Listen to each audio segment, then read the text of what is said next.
Good morning. मैं doctor Arun प्रकाश, geography का assistant professor, काव्य उपाध्याय हीरालाल कॉलेज अभनपुर छत्तीसगढ़ में पदस्थ हूँ। और आज मैं एमए के छात्रों को समुद्र विज्ञान के एक महत्वपूर्ण टॉपिक को पढ़ाने वाला हूँ। आप लोगों ने जलमंडल बीए में भी पढ़ा होगा और ये पढ़ा होगा कि स्थलमंडल, जलमंडल और वायुमंडल और जैवमंडल ये सभी मिलकर हमारे भौतिक भूगोल की रचना करते हैं। ये भी इसकी विभिन्न शाखाएं हैं। और जलमंडल हमारे अर्थ साइंस या पृथ्वी विज्ञान की एक बहुत ही महत्वपूर्ण शाखा है। तो आज हम लोग एमए में इसके अन्य विशिष्ट पक्षों का अध्ययन करेंगे। आप सभी ने समुद्र देखा होगा। समुद्र एक भव्य विशाल क्षेत्र है जल का, और ये बड़ा ही आकर्षक होता है, सभी को बड़ा आकर्षित करता है। छत्तीसगढ़ समुद्र के तट पर स्थित नहीं है, लेकिन हो सकता है आप में से बहुत सारे लोग ऐसे होंगे जो घूमने के लिए पुरी, विशाखापट्टनम, कन्याकुमारी या रामेश्वरम गए होंगे। हो सकता है आप लोग मुंबई भी गए हों और वहाँ पर स्थल समीर और समुद्री समीर का आप लोगों ने अनुभव किया होगा, जो एक स्थानीय पवन का बहुत ही अच्छा उदाहरण है। और अब हम लोग थोड़ा सा समुद्र के बारे में जानते हैं। आप सभी को पता है कि समुद्र से हम सभी प्रत्यक्ष या परोक्ष रूप से जुड़े हुए हैं। हमारी जलवायु समुद्र के द्वारा नियंत्रित होती है। हमारा जो जल चक्र है उसमें भी हमारे स्थल मंडल के साथ साथ वायुमंडल और जलमंडल की भी बहुत महत्वपूर्ण भूमिका होती है। और समुद्र से हम सभी लोग प्रत्यक्ष और अप्रत्यक्ष रूप से जुड़े होते हैं। और इसके अलावा समुद्र से सदा से ही लोग मछलियां पकड़ते रहते हैं, खासकर जो इसके तट पर रहने वाले मछुआरे हैं। और यहीं से लोग मोती जैसे दुर्लभ और बहुमूल्य पदार्थ भी पकड़ते हैं, इकट्ठा करते हैं। समुद्र सब दिन से वाणिज्य और व्यवसाय का मार्ग भी उपलब्ध कराता रहा है। और प्राचीन काल से ही समुद्र के द्वारा विभिन्न देश आपस में वाणिज्य व्यवसाय करते रहे, ट्रेड की गतिविधियां होती रही हैं। और ऐसे ही व्यापार की गतिविधियां मध्यकाल में काफी बढ़ गई, जब यूरोप ने एशिया, दक्षिण अमेरिका और अफ्रीका में बड़े बड़े उपनिवेश बनाए। और कहा जाता है कि यूरोप की जो समृद्धि आई वो इन उपनिवेशों के कारण ही आई। तो हम लोग सबसे पहले ये देखने का प्रयास करते हैं कि मानव का समुद्र से क्या क्या संबंध है, क्या ऐसे स्वार्थ हैं या ऐसे कौन कौन से कारण हैं जिसके कारण मनुष्य समुद्रों पर निर्भर है। तो एक तो चर्चा हो चुकी है कि समुद्र जो है वो जलवायु को नियंत्रित करता है। दूसरा, हमारा जो जल चक्र है वो इससे जुड़ा हुआ है। तीसरा, जो आजकल के समय बहुत ही महत्वपूर्ण हो गया है, वो है समुद्र कार्बन सिंक के रूप में बहुत महत्वपूर्ण योगदान देता है। आप सभी लोगों को पता है कि अमेज़न का जो वर्षा वन है वो बहुत ही महत्वपूर्ण भूमिका निभाता है। इसको लंग्स ऑफ द अर्थ कहते हैं। और यहाँ पर दुनिया का बहुत ही बड़े परिमाण में कार्बन डाइऑक्साइड सोखा जाता है। यही भूमिका समुद्र भी निभाता है। तो कार्बन सिंक के रूप में समुद्रों का बहुत बड़ा योगदान है पूरे पृथ्वी के निवासियों के लिए। इसके अलावा व्यापार और मछली पकड़ने के लिए भी समुद्र का हम लोग की सहायता लेते हैं। इसका बहुत बड़ा योगदान है। और इसमें समुद्रों में विभिन्न प्रकार के संसाधन पाए जाते हैं और इन संसाधनों का उपयोग लोग करते हैं। नमक की प्राप्ति के लिए लोग समुद्रों पर निर्भर रहते हैं। और आजकल के समय में बहुधात्विक पिंड की खोज की गई है जो समुद्र की तली पर पाई जाती है।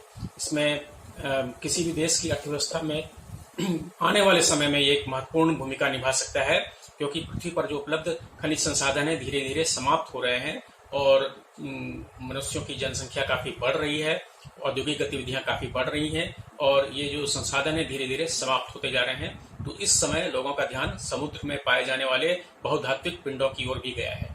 फिर समुद्र की तल में पेट्रोलियम और नेचुरल गैस मिलते हैं और ये किसी भी देश की अर्थव्यवस्था में महत्वपूर्ण योगदान निभाता है, क्योंकि औद्योगिक गतिविधियां हो या यातायात या घर में विद्युत की आपूर्ति, ये इसके लिए लोग गैसों और खनिज तेल पर निर्भर करते हैं।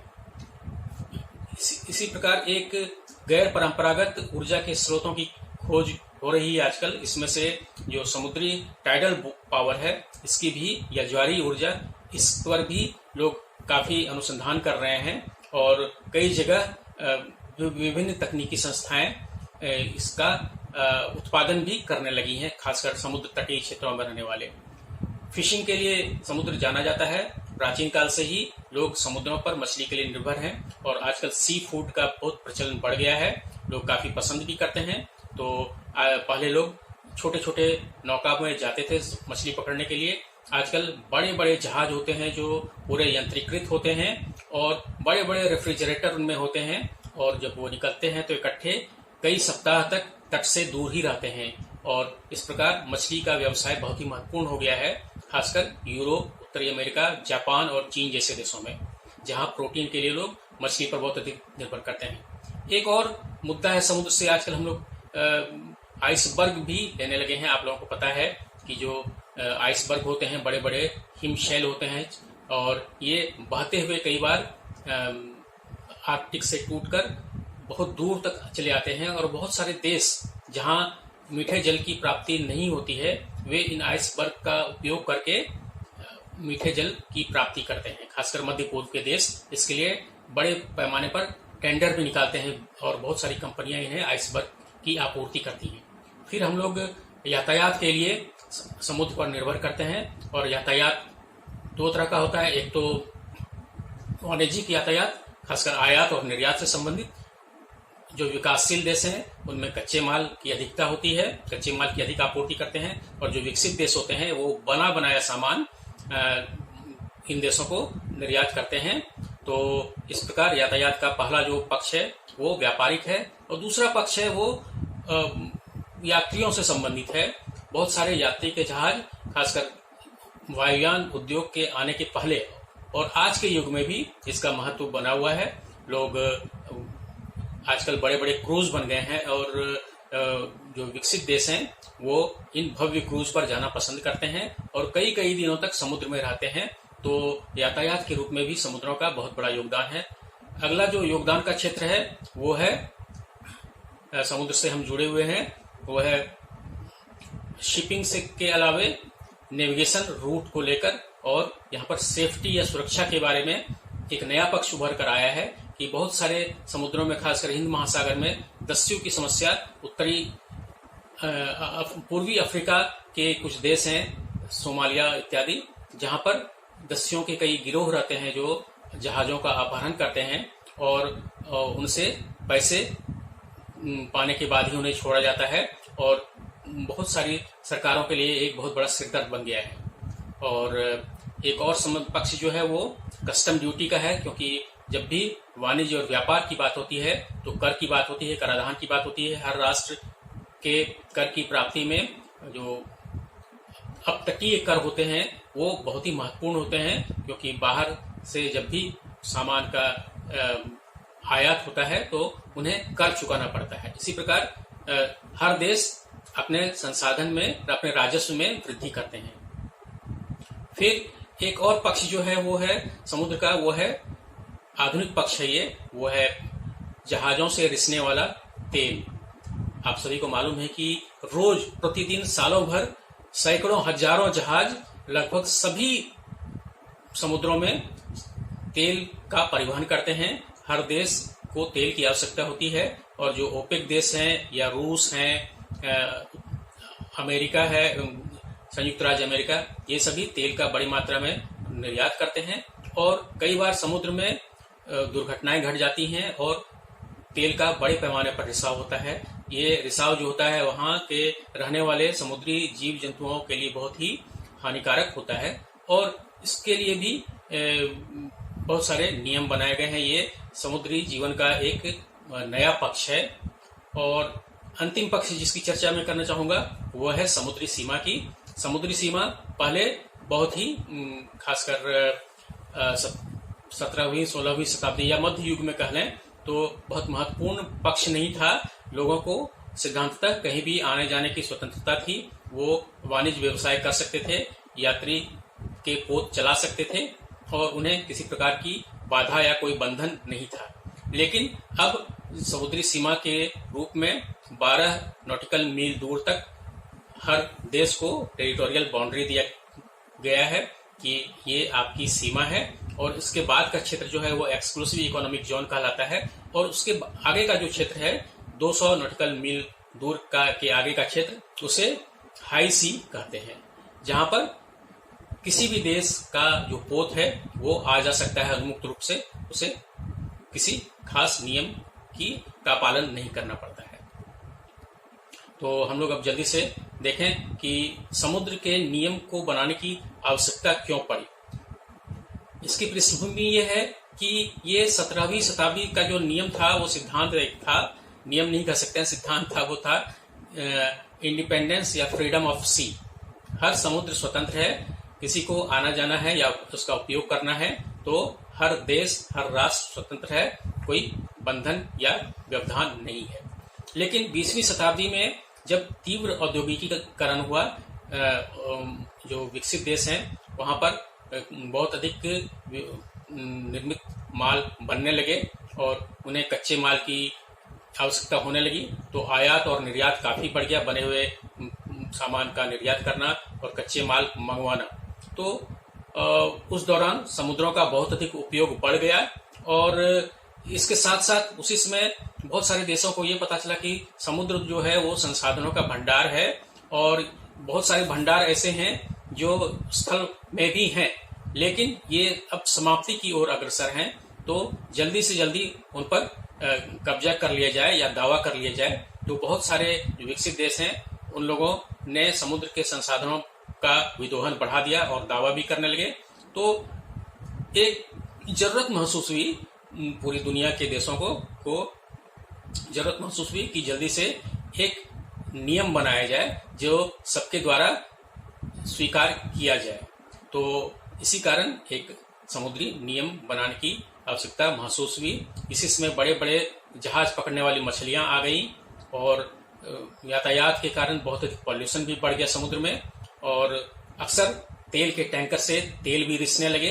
तो ये सब इस पृष्ठभूमि में लोगों का में सहमति बनी कि एक कुछ नियम होना चाहिए, सर्वमान्य नियम होने चाहिए। और फिर संयुक्त राष्ट्र संघ यूनाइटेड नेशंस के तत्वावधान में एक संस्था बनाई गई, और उसने ये कहा कि समुद्रों का उपयोग निश्चित रूप से शांतिपूर्ण होना चाहिए, पीसफुल ढंग से सबका उपयोग करें, और सभी का जो आपस में सहयोग का संबंध हो, उनका रुख जो है सहयोगात्मक हो, और वो सभी कानूनी तौर पर विधिमान्य हो। जो भी नियम हो सभी संबद्ध राष्ट्रों को इसे मानना पड़ेगा।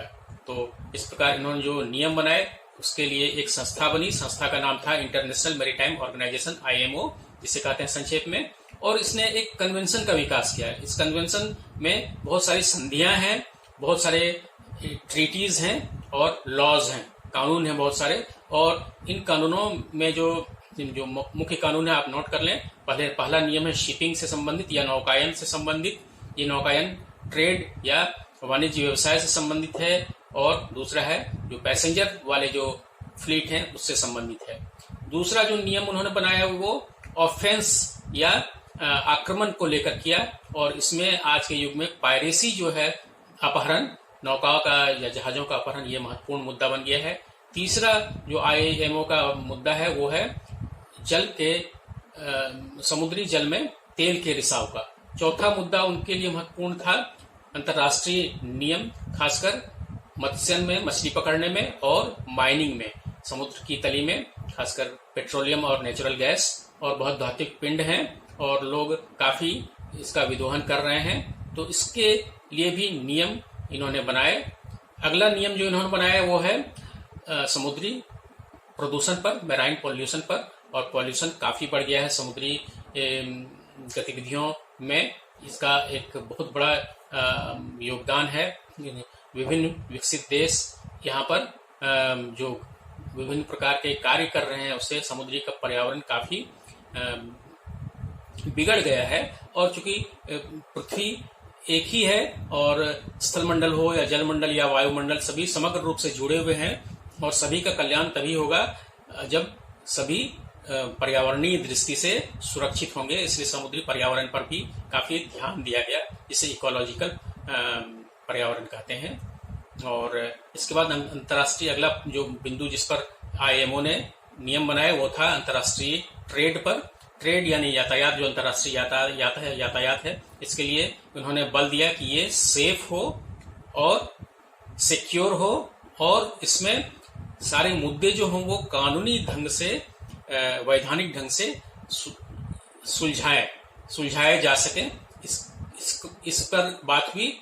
अगला मुद्दा उन्होंने जो लिया वो था अंतर्राष्ट्रीय सीमाओं का, और अंतर्राष्ट्रीय सीमाओं में उन्होंने 3 तरह की बातें की। पहला तो टेरिटोरियल बाउंड्री, जो समुद्र तट से 12 नॉटिकल मील दूर था, और उसके बाद हाई सी की बात, कंटिगुअस सी आता है जो 12 नॉटिकल मील दूर से 24 नॉटिकल मील दूर तक आता है, और उसके बाद इन्होंने तीसरा जो शब्द रखा वो था एक्सक्लूसिव इकोनॉमिक जोन। ये 12 नॉटिकल मील दूर से 200 नॉटिकल मील दूर तक स्थित क्षेत्र है, और इस क्षेत्र का उस संबंध राष्ट्र से बहुत ही महत्वपूर्ण आर्थिक संबंध है। और उन्होंने जो अंतिम पक्ष अंतर्राष्ट्रीय मेराइन ऑर्गेनाइजेशन ने रेखांकित किया वो था अंतर्राष्ट्रीय आणविक परीक्षण का, क्योंकि समुद्र 1960 और 70 के दशक में बहुत सारे जो बड़े देश थे, विकसित देश, खासकर अमेरिका, फ्रांस इत्यादि, उन लोगों ने समुद्रों में बहुत सारे न्यूक्लियर टेस्ट किए, और इससे समुद्र का पर्यावरण भी काफी बिगड़ा और बहुत ही सामरिक होड़ भी शुरू हो गया। तो इस पर भी लोगों का ध्यान गया, तो इंटरनेशनल मैरीटाइम ऑर्गेनाइजेशन ने इस पर भी नियम बनाए। और इन नियमों के बनाने में जो महत्वपूर्ण बातें थी वो ये हुई कि ये सारे नियम जो हैं सार्वभौमिक हैं, यानी यूनिवर्सल हैं। दूसरे, ये सभी नियम यूनिफॉर्म हैं, एक समान हैं। तीसरा, ये सारे नियम जो हैं ये स्टैंडर्ड या सबके लिए अधिमान्य हैं, सभी देशों के लिए ये स्टैंडर्ड है। स्टैंडर्ड को मानक कहते हैं। जैसे हमारे लिए जो करेंसी है, भारत का जो करेंसी है वो पूरे भारत में अधिमान्य है, ये स्टैंडर्ड है, इसको कोई मना नहीं कर सकता। इस प्रकार ये जो नियम है ये स्टैंडर्ड है, मानक है, इसको नहीं मानने से कोई इनकार नहीं कर सकता। और चौथा जो पक्ष था इनके नियमों का वो था कि ये सभी देशों के लिए एप्लीकेबल था, यानी स्वीकार्य था, सभी देशों में ये लागू होता था। तो इन्होंने मुख्य रूप से 4 सिद्धांत बनाए जिन पर ये नियम बने थे। पहला सिद्धांत था समुद्र की सुरक्षा या सेफ्टी का।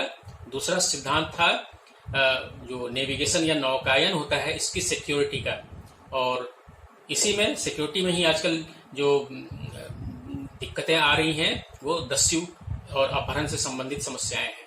आप लोगों को याद होगा कि सेचल्स एक बहुत छोटा सा द्वीपीय देश है सिंध महासागर में, और वहां पर कुछ भाड़े के स्वतंत्र किसी भी देश के नहीं थे, कुछ सेना चले गए कुछ लोग, और उन्होंने वहां पर कब्जा कर लिया, और सेचल्स ने तुरंत भारत से सहायता मांगी थी, और तुरंत भारत की नौसेना वहां गई, हमारा कोस्ट गार्ड वहां गया, और वहां से उन लोगों को खदेड़कर उस देश को फिर से संप्रभुता की प्राप्ति करवाई।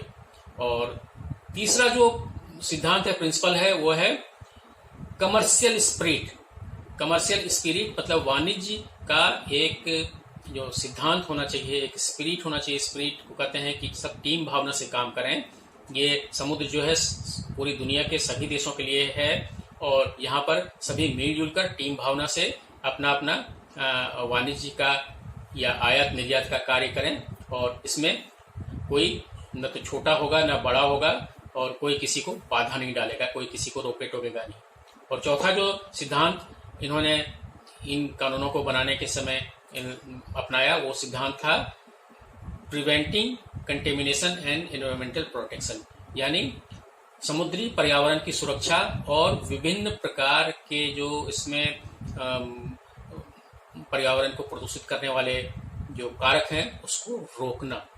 इसमें बहुत सारे पक्ष आ जाते हैं, जैसा कि बतलाया गया कि समुद्र के तेल का रिसाव, समुद्र से गुजरने वाले जहाजों के तेल का रिसाव, न्यूक्लियर टेस्टिंग का मना किया जाना, और बहुत लोग वेस्ट भी डाल देते हैं, बहुत सारा कूड़ा कचरा होता है वो समुद्र में जाकर छोड़ देते हैं। तो ये सारी बातें नहीं हो उसका इन सिद्धांतों, समुद्र के जो नियम बनाए गए हैं, उसमें जो 4 सिद्धांत हैं, उसका जो चौथा सिद्धांत है उसने इस पक्ष का भी ध्यान रखा है।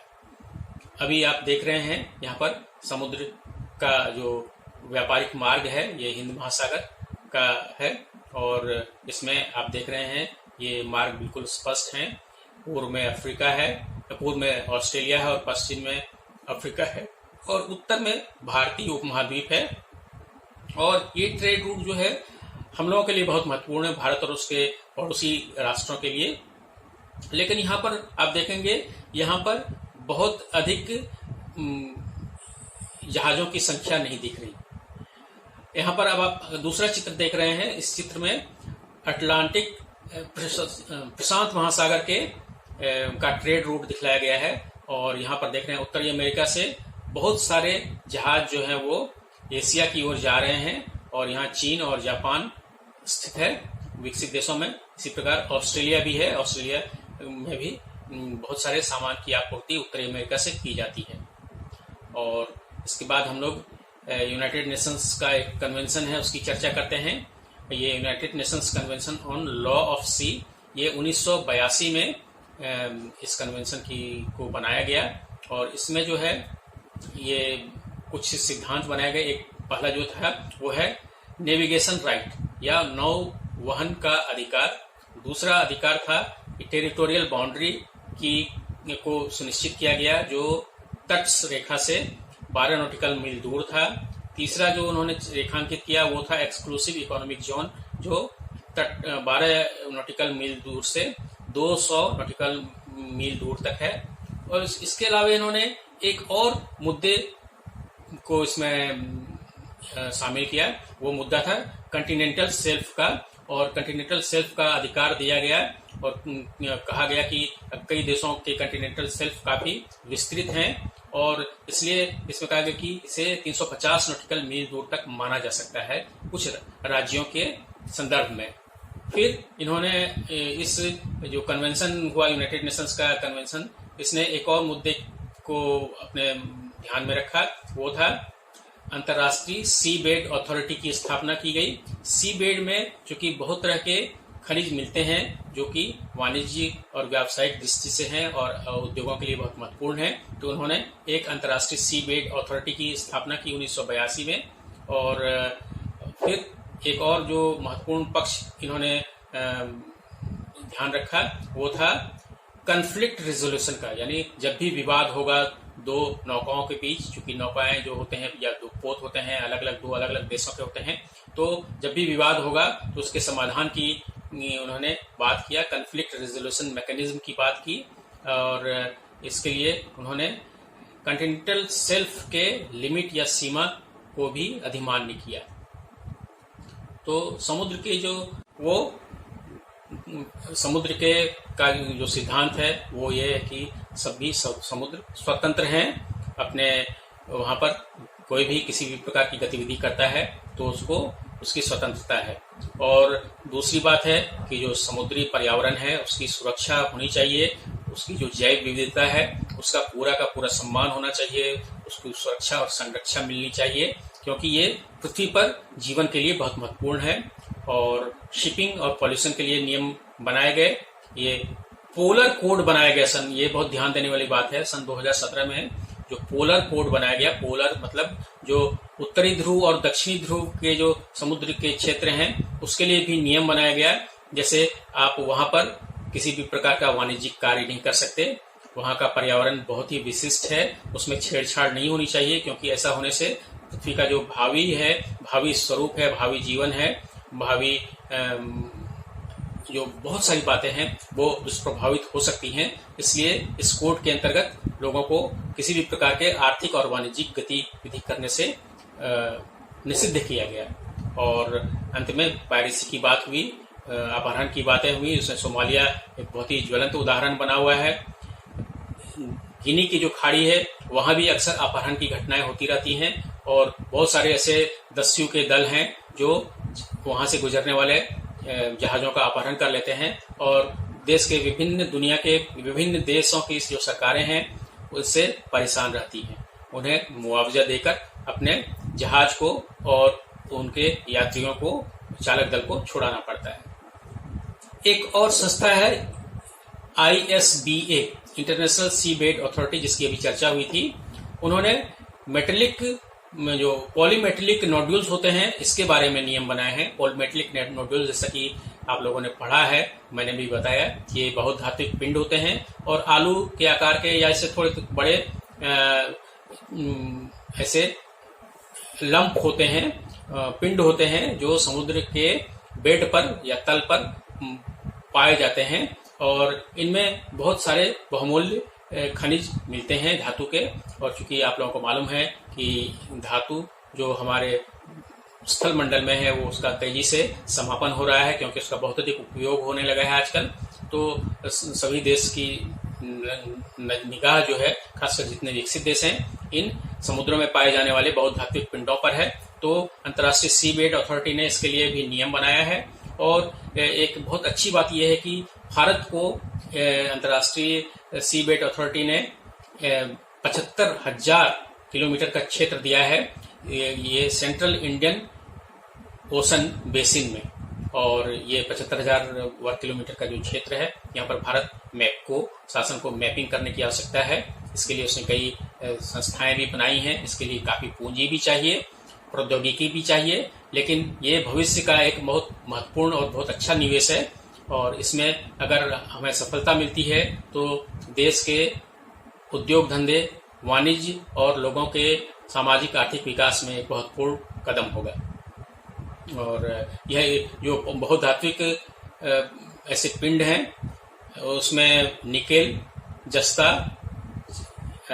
चांदी, लेड, तांबा, कैडमियम, ये सारे मिलते हैं और ये बहुत ही उपयोगी हैं, जैसा कि आपने नाम देखा। लेकिन ये सारे जितने भी बहुत धात्विक पिंड हैं ये समुद्र तल में लगभग 1.5 किलोमीटर से अधिक गहराई पर मिलते हैं, इसलिए इन्हें निकालने में काफी उन्नत प्रौद्योगिकी की आवश्यकता पड़ती है।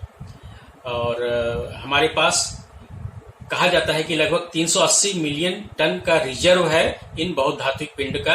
अगर ये सच में हम हासिल कर पाते हैं तो भारत के लिए एक बहुत ही बड़ी उपलब्धि होगी और बहुत ही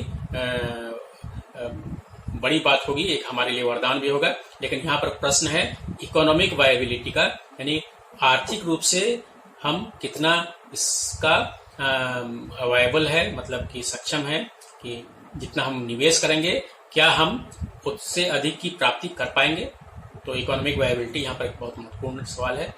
एक यहाँ पर देखिए, एक अगला स्लाइड है, ये ग्लोबल शिपिंग रूट को दिखलाया गया है। आप देख रहे हैं कि अटलांटिक महासागर में बहुत अधिक शिपिंग का कार्य चल रहा है। नौवहन की दृष्टि से यह सबसे व्यस्त मार्ग है, क्योंकि इसके एक तरफ यूरोप है और एक तरफ उत्तरी अमेरिका है और ये काफी विकसित देश हैं। यहाँ पर आर्थिक गतिविधियां और कारखाने का उत्पादन बहुत अधिक है। दूसरा जो महत्वपूर्ण है वो प्रशांत महासागर है, जहाँ पर हम थोड़ा सा कम शिपिंग का रूट देख रहे हैं और सबसे कम जो शिपिंग का रूट है वो हिंद महासागर में नजर आ रहा है। और इंटरनेशनल जो वाटर है, समुद्री वाटर, इसके लिए जो बहुत सारे नियम हैं उसमें से बहुत सारे नियमों की भी चर्चा हो गई है। लेकिन एक बात जो ध्यान देने वाली बात है कि बहुत सारे जहाज कभी भी असमय भी बिना अनुमति के किसी देश की सीमा में प्रवेश कर सकते हैं, उसको उनकी छूट है। और ये कब हो सकता है? जब उनका अपहरण कर लिया गया हो। दूसरा, अगर वो स्लेव यानी गुलाम से संबंधित व्यापार में संलग्न पाया गया हो। तीसरा, अगर वो किसी भी राष्ट्रीयता का नहीं हो। और चौथा, अगर किसी गैर कानूनी ब्रॉडकास्टिंग से उसको संकेत मिला हो, कुछ रेडियो का संदेश मिला हो, तो वो किसी भी देश में जा सकता है और उसको सहायता मिलेगी। वरना 24 नॉटिकल मील तक का जो क्षेत्र है वो तट रेखा से वो उस देश के लिए महत्वपूर्ण है। और जब जैसे ही विदेशी जहाज 24 नॉटिकल मील दूर आ जाएगा किसी देश के, तो उसे उस देश का झंडा लगाना पड़ेगा। ये भी एक महत्वपूर्ण नियम है और हर देश को वहाँ का कानून मानना पड़ेगा। और जैसे ही वो इंटरनेशनल वाटर में जाता है, यानी एक्सक्लूसिव इकोनॉमिक जोन में, तो वहां पर उस जहाज को अपने देश का नियम मानना पड़ेगा या उस देश का नियम मानना पड़ेगा जहां पर वो जहाज पंजीकृत है। तो इस प्रकार आपने एक्सक्लूसिव इकोनॉमिक जोन के नियम देखे और अंतर्राष्ट्रीय जल क्षेत्र इंटरनेशनल वाटर के भी नियम देखे, और इन नियमों को लागू करने के लिए भी हर देश की अपनी अपनी एजेंसी होती है। यूनाइटेड स्टेट्स में कोस्ट गार्ड नाम की संस्था ये काम करती है, भारत में भी ये काम कोस्ट गार्ड करती है, और हमारा कोस्ट गार्ड बहुत ही चुस्त और फुर्तीला है और काफी मुस्तैदी से ये काम कर रहा है, और कई बार इसने असाधारण सेवाएं दी हैं। और इस प्रकार आज आप लोगों ने समुद्री नियमों के बारे में पढ़ा। धन्यवाद।